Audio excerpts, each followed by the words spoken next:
পড়িয়ে দিবি রে? আমার মাথায় ঢুকছে না। স্কুলে বুঝতে পারছিস না তাই তো? মানে স্কুল থেকে দিচ্ছি তাও তুই পারছিস না তাই তো? বইটা দে। ও বাবা, এই সহজ গল্পটা নাকি আমার মাথায়তেই ঢুকছে না। পড়েই দিচ্ছি, রিডিংটা জাস্ট পড়েই দিচ্ছি।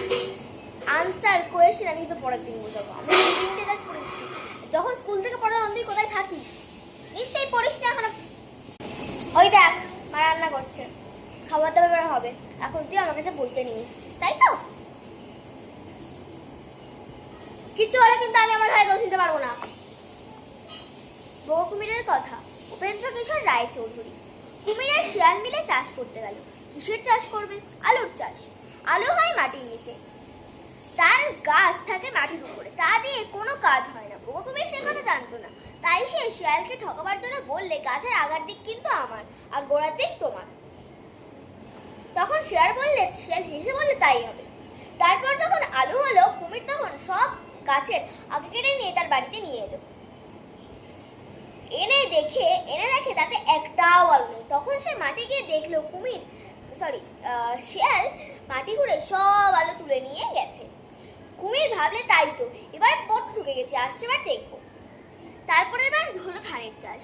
এবারে কুমির মনে মনে ভেবেছে আর কিছুতেই ঠকবে না।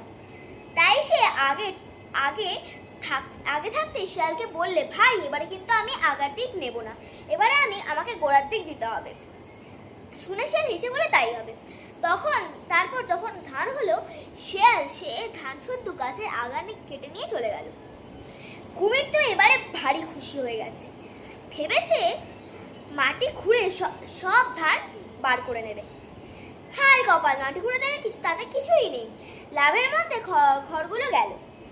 তখন কুমির তো বড্ড চটেছে আর বলছে, দাঁড়াও শিয়ালের বাছা, তোমাকে দেখাচ্ছি। এবারে আমি তোমাকে আগা নিতে দেবো না, সব আগা আমি নিয়ে আসবো। সেবার হলে আখের চাষ। কুমির তো আগেই বলেছে, আমি আর এবারে আগা নেব না, আগা না নিয়ে ছাড়বো না।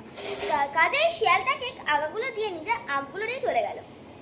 কুমির আখের আগা ঘরে এনে চিবিয়ে দেখলো খালি নোনতা, তাতে একটুও মিষ্টি নেই। তখন সে রাগে আগাগুলো সব ফেলে দিয়ে শিয়ালকে বলল, না ভাই, তোমার সঙ্গে আমি আর চাষ করতে যাব না, তুমি বড্ড ঠকাও।